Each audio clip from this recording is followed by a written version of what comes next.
जय सनातन धर्म की प्रिय दर्शकों, आप सभी का स्वागत है हमारे इस YouTube चैनल पर। दर्शकों, आप लोगों के ये 54 घंटे कैसे रहे? उम्मीद है सबके बेहतर रहे होंगे।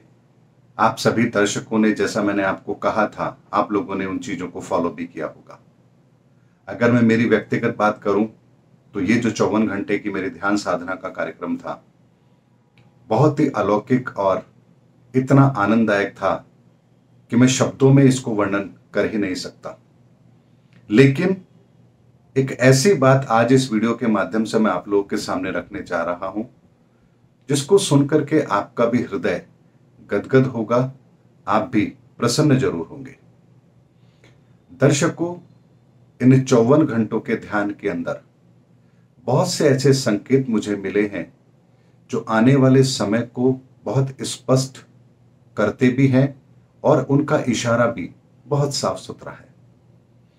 दर्शकों, आप लोगों ने सुना होगा कि भारत सोने की चिड़िया था, भारत विश्व गुरु था। लेकिन भारत विश्व गुरु था तो किस आधार पर था, और भारत यदि सोने की चिड़िया था तो किस आधार पर था? ये एक ऐसा रहस्य है जिसे मैं आज आपको इस वीडियो के माध्यम से आप लोगों के सामने रखने जा रहा हूं। दर्शकों, भारत का सनातन ज्ञान इतना महान था इसलिए बोल रहा हूं क्योंकि आज वर्तमान के अंदर इस ज्ञान के चंद छोटे से संकेत ही हमारे सामने रह गए हैं, बाकी इस चीज को भुला दिया गया है। लेकिन एक समय था जब भारत इस ब्रह्मांड के उन सारे रहस्यों को जानता था, उन सनातन रहस्यों को जानता था, और पाश्चात्य सभ्यता से आने वाले लोगों ने लगभग 2000-2500 साल पहले भारत से संपर्क करके इन ज्ञान को उन्होंने सीखा, और उसके बाद वो ईस्वी सन लेकर आए। उन्होंने अंग्रेजी कैलेंडर बनाया, उन्होंने एक घड़ी का माध्यम भी नया बनाया, यानी हमारे तो घटी पल चलता था, उन्होंने घंटा मिनट बनाया।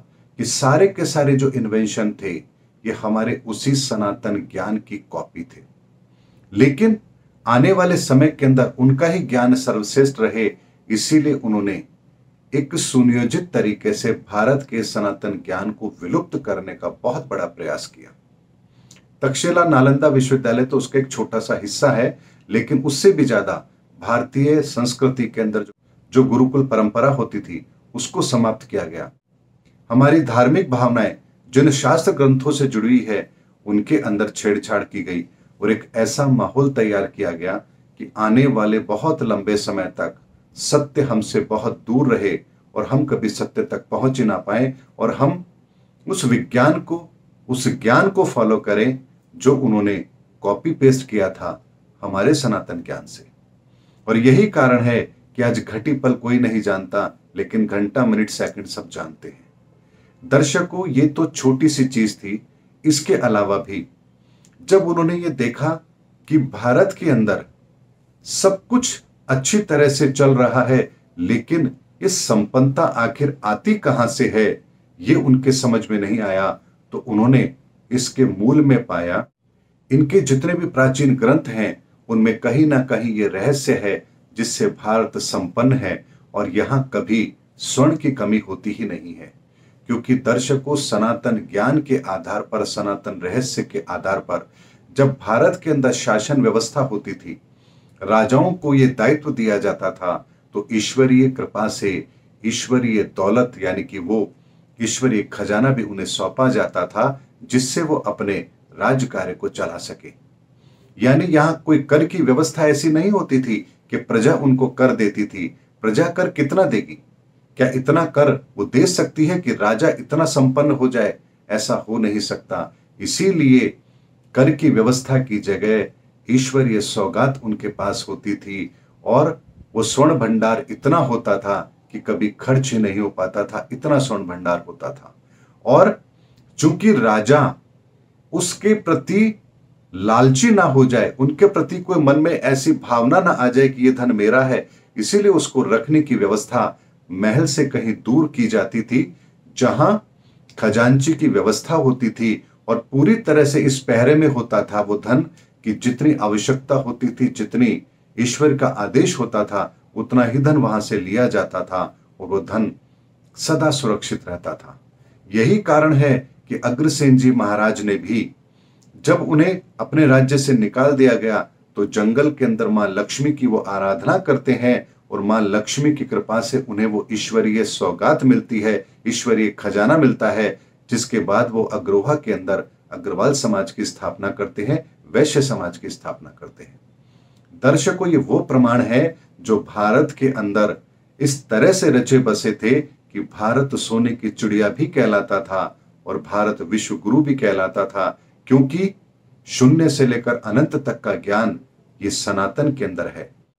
और दर्शकों, यही कारण था कि भारत सोने की चिड़िया कहलाता था, क्योंकि हमारे मंदिरों के अंदर इतना खजाना होता था जितना राज्य के राजा के पास भी नहीं होता था। तो ये कोई चढ़ावे के रूप में नहीं मिलता था, बल्कि ये ईश्वरीय व्यवस्था के तहत होता था। और राजा जब तक कोई आदेश ना हो इस खजाने को हाथ भी नहीं लगाते थे। यही कारण था कि भारत सोने की चिड़िया कहलाता था, क्योंकि हर मंदिर के तहखानों के अंदर इतना अपार भंडार होता था कि जो देखता था वही सोचता था आखिर ये आया कहां से, क्योंकि ये सब कुछ ईश्वरीय व्यवस्था के तहत होता था। इसीलिए जब हम इंसान भी नहीं बने थे, यानी कि इंसान पैदा भी नहीं हुए थे, ब्रह्मा विष्णु महेश इनका भी अस्तित्व नहीं था, उससे पहले ही सनातन धर्म की स्थापना हो चुकी थी। और उससे पहले ज्योतिष यानी वो ज्योति की तीश, सबसे पहला इस ब्रह्मांड का शब्द यही है। उसके बाद सनातन, और इस सनातन से फिर सारी प्रक्रिया बनती है, यानी कि ब्रह्मा विष्णु महेश देवी देवता अवतार, ये सब कुछ इसी से है। तो अब इस बात से अंदाजा लगा लीजिए कि सनातन कहां से शुरू होता है। इसीलिए दर्शकों, ये वो संकेत थे जो मुझे इन 54 घंटों के दौरान मिले हैं, और आने वाले समय के अंदर यही सनातन ज्ञान पूरे विश्व के अंदर व्याप्त होगा, ये भी संकेत यहां मिला है। यानी कि शून्य से लेकर अनंत तक इस ब्रह्मांड के वो सारे रहस्य अब इस धरती पर धीरे धीरे प्रकट होने वाले हैं, जिसके बाद ये भारत पुनः विश्व गुरु की भूमिका में होगा। और ये सारा का सारा कार्य भारत की भूमि से होगा, और इस तरह से होगा कि किसी को पता भी नहीं लगेगा कि कार्य कब संपन्न हो जाएगा। इसीलिए दर्शकों, आने वाले समय के अंदर पूरी दुनिया के अंदर उस सनातन ज्ञान का भी प्रचार प्रसार होगा, वो शाश्वत सत्य दुनिया के सामने होगा, और उस ईश्वरीय व्यवस्था के तहत एक ऐसी व्यवस्था का जन्म होगा जिससे आने वाले 20,000 वर्षों तक ये धरती उसी तरह से कायम रहेगी जैसा इसे होना चाहिए। इसीलिए इस समय पर जो चौथा तत्व है, बुद्ध तत्व है, इसकी प्रधानता अब लगभग समाप्त होने को है, और पांचवें तत्व अर्थात उस ज्ञान तत्व के उदय का समय है। और ये जो समय मिला था हमें 45 दिनों का, अभी वो चल भी रहा है। इस 45 दिनों में हमें ये 54 घंटों का भी समय मिला है। ये यूं ही नहीं था दर्शकों, हर व्यक्ति का हिसाब किताब हो चुका है, और अब उस हिसाब किताब के आधार पर उनकी गति भी निश्चित होने वाली है। इसीलिए दर्शकों, मेरी बात आपको हो सकता है समझ ना आ रही हो सकता है गले ना उतर रही हो, लेकिन सत्य को मैं आपसे छुपा कैसे सकता हूं।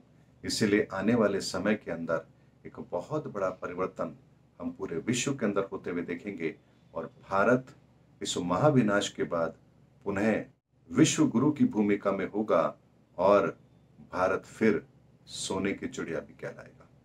उम्मीद करता हूं दर्शकों, मेरा वीडियो आपको जरूर अच्छा लगा होगा।